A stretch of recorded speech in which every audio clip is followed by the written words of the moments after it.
Hi everyone, thanks for joining me. I love stenciling because I love quick and easy cards. And Pinkfresh Studios overlapping Leafy Wreath, say that twice. No, I can't even say it once. Well, let me just say that the name of it is more challenging to say than using this multiple stencil set. Everything is clearly laid out with great prompts for a perfect result. The first thing that I love about this set, besides its beautiful design, is that the order has been clearly laid out, taking all the guesswork out of which one to stencil first. The order is etched on each stencil, but with my eyes, I rewrote it in permanent marker. I also love that it comes with a coordinating die set.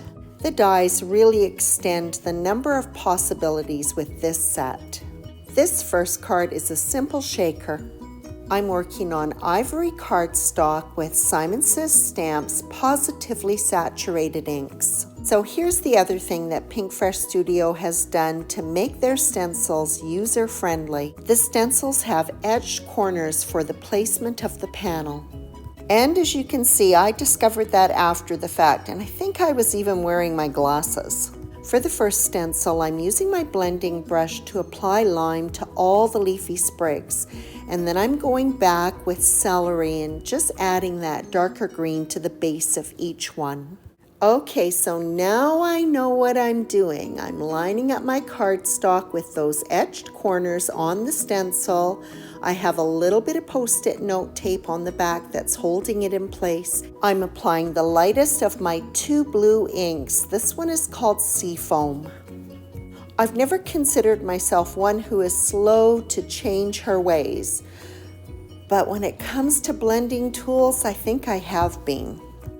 I've had my blending brushes since they were first introduced, but I have not really been using them. When it comes to ink blended backgrounds, I'm still a big fan of the blending tool. I'm just really comfortable with it. But blending brushes for stencils is a match made in heaven. It is just so easy to apply the ink without the worry of your stencil lifting up. For stencil 3, I'm applying Surf. Simon Says Stamps inks are organized in groups of 3 with a light, medium, and dark tone. I'm working with the light and mid tone from each of these 2 color families. And just like that, I'm ready for my 4th and final stencil, and I'm applying, I think I called it Lime previously, but it is actually called Limelicious. Who comes up with these cute and awesome names? And in under 5 minutes, my wreath is complete. Just about, that is. Of course, I have to have a little bit of shine, so I'm going to go back and realign stencil 2. With a palette knife, I'm going to apply Moda Scrap Jelly. I'm applying linen, which dries translucent, so that blue ink is still going to show through, but it'll be all pretty and shiny. I've had this product for a while and I see that it's not commonly available, but there are lots of other products out there that could be used in its stead. So after the medium is dry, which did take about 30 minutes, I'm going to use one of the dies that cuts the interior of the wreath and align it to the panel. I know this can always be a little bit tricky. When lining up dies like these, I look for a shape that stands out for me. When I focus on one small area with a particular shape, it then becomes easy to match it with the die. I also use the same die to cut a piece of oversized foam. To ensure the wreath on the panel would be aligned to the foam die cut, I simply took the panel and placed it on the foam and ran them both through the die cutter again. A square of heat-resistant acetate was adhered to the underside of the panel, and then the panel mounted on the foam. I should have embossed the sentiment first, but came up with a quick fix for that. Before trimming off the excess foam, I did let the panel dry under some weight first. The panel is placed in the MISTI and I line up my sentiment. And then I'm like, hold it, that won't work. So the foam die cut was then replaced. Yes, how does that go? Right, backwards, that was the problem.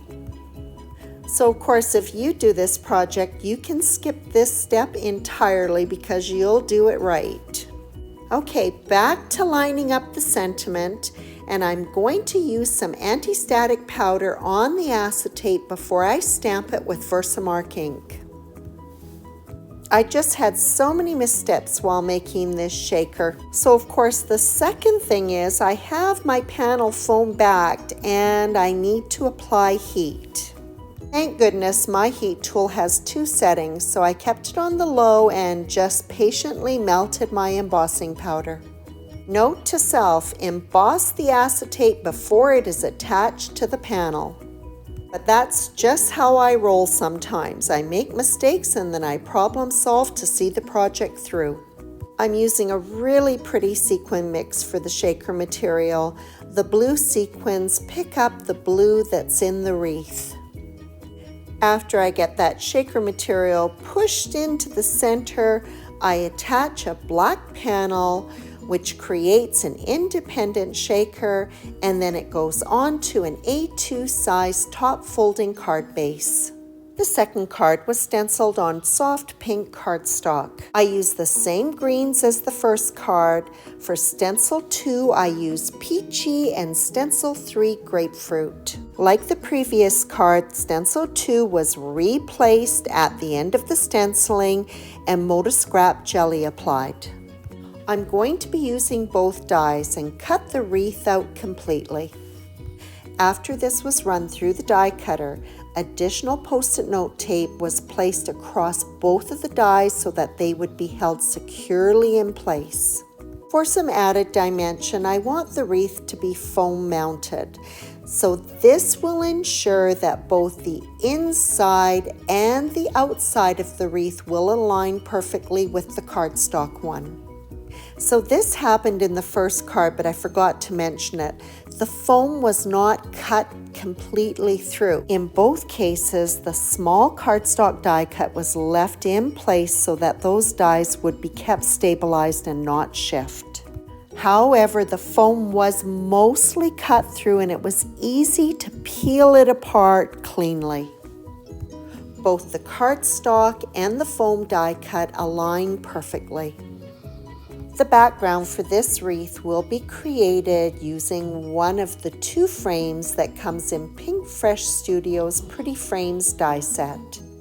The die that I'm using actually cuts several frames. I begin assembling the background by attaching the outermost frame to a black cardstock panel that measures 4 by 5 1/4 inches.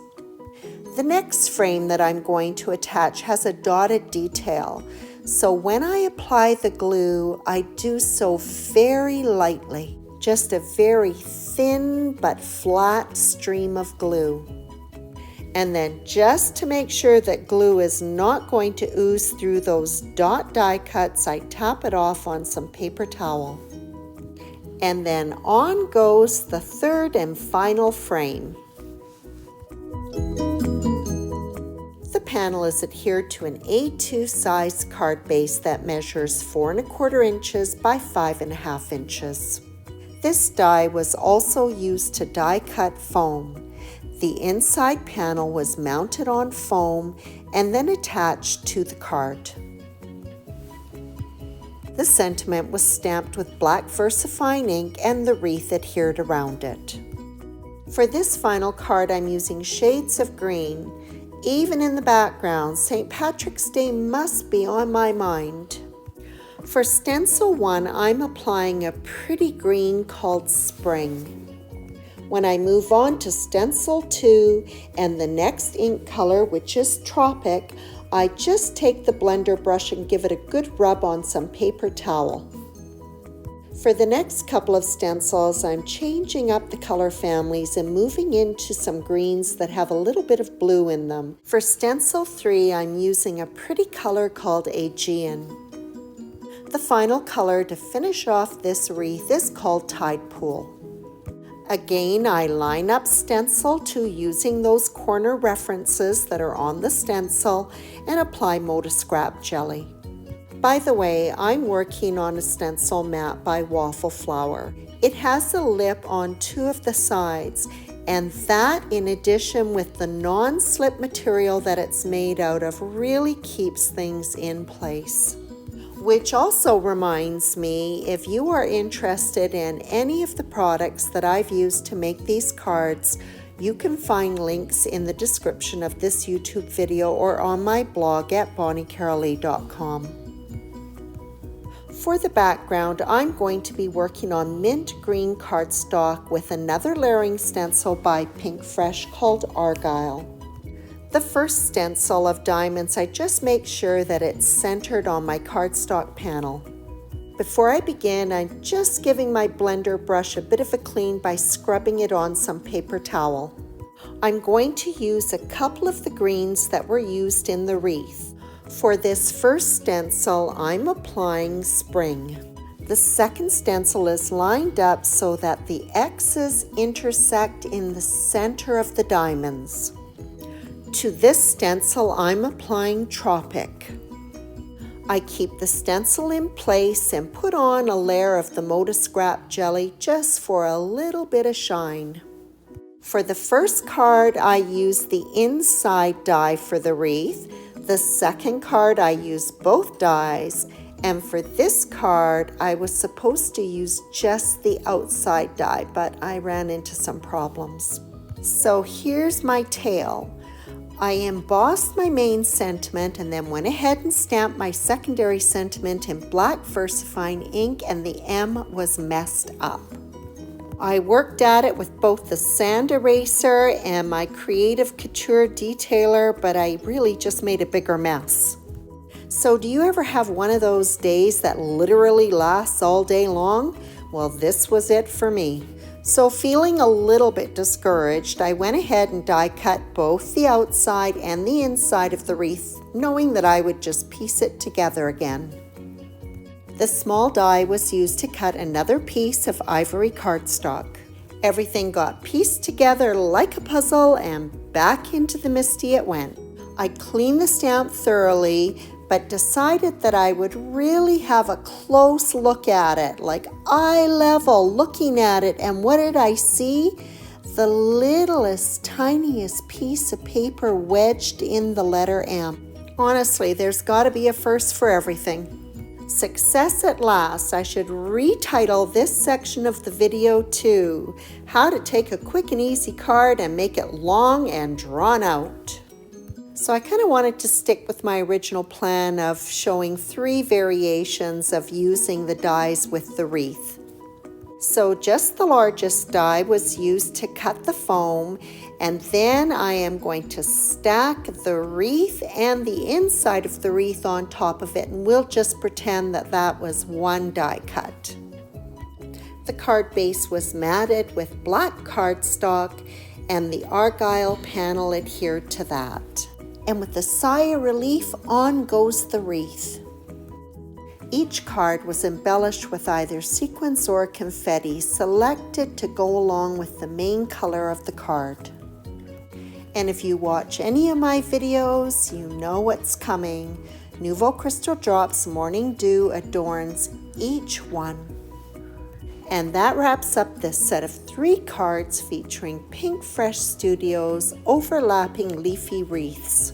Multi-layer stenciling adds beautiful detail and dimension to an image, and it is all so quick and easy. If you enjoy stenciling as much as I do, stay tuned for my next video on stenciling and heat embossing. Thank you so much for joining me, and as always, I appreciate your visit.